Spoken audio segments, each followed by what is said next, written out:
Welcome to the Daily Devo. My name is Diana. Today we are talking about Hannah's example.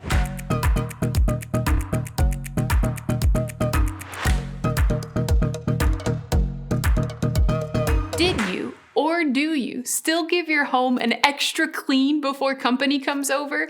For example, does that pile of laundry or that random grouping of clutter on the counter always get put away before company arrives, yet it stays out every other day of the week?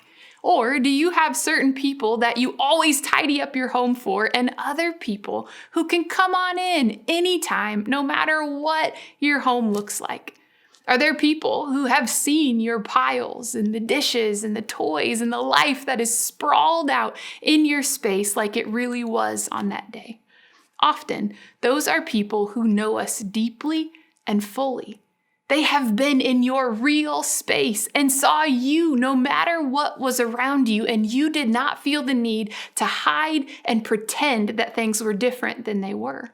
Well, there's a woman in scripture and her name is Hannah, and she shows us how to be this brave and this brutally honest with God. It's as if she opened the door of her heart and said, "Come on in, God. This is the real state of things. I'm not going to pretend. I'm not going to hide stuff away. I'm not going to cover up and ignore. Come on in to what is real today." Let's listen to what she said. And there's a man named Samuel, and he's going to come across her in this moment, and he sees her opening the door of her heart to God in prayer and conversation. Listen to the back and forth that happens between Samuel and Hannah. It's in 1 Samuel chapter 1, verses 15 through 18. Here's what it says.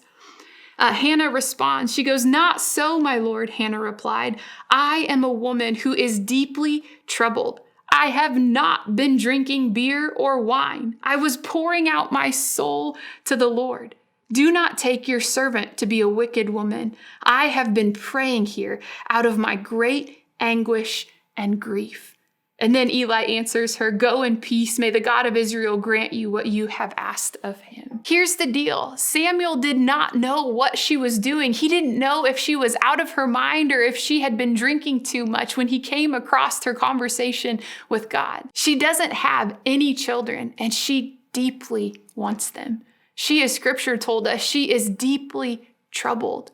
She is in great anguish. She is grieving, scripture tells us.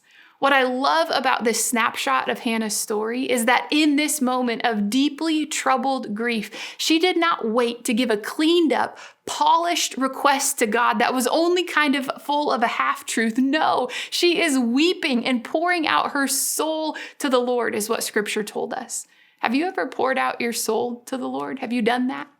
What do you currently do with your disappointments, your grief, your unmet desires and dreams? Who do you cry out to? You have permission to honestly pour out your heart to the Lord. That's part of the grieving process. I don't know, for me, I once thought that pouring out my heart's desire like that was a sign of weak faith. Not at all. I learned pouring out what is real, pouring out where you really are to God, pouring out what you truly desire, pouring out your grief. It is not weak. It is honest. It shows great trust in God when you are willing to be vulnerable and honest. Don't miss that. To let God hear the reality of your heart and your soul. He already knows it, but oh, how he delights in the trust that you show him when you pour it out onto the table in his hands. When you say, "God, how long? God, this is hard. God, I wish it was different. God, I don't like this. God, I'm angry. God, I don't know if I can forgive them. God, I'm in pain. God, I'm in grief. This is the reality of my soul and my mind and my heart and my thoughts. I'm not going to try to clean up the counters and pretend like the clutter isn't there." You see, Hannah's story, it reminds us that we can find peace in this practice. Because as we pour out our grief into God's hands, he can hold our grief, our anger, our hurt, our frustration, and he can hold us at the same time. The peace of God, it meets us there with fresh strength for the next moment. Let's practice that. No matter how big or how small, will you open up the door to your real thinking and feeling? Will you pour out your soul and tell the Lord in prayer, whether you're weeping, you're crying, you're shouting, you're sitting quietly?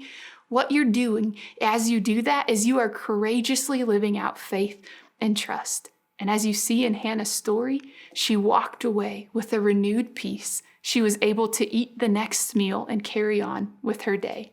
Let's do the same.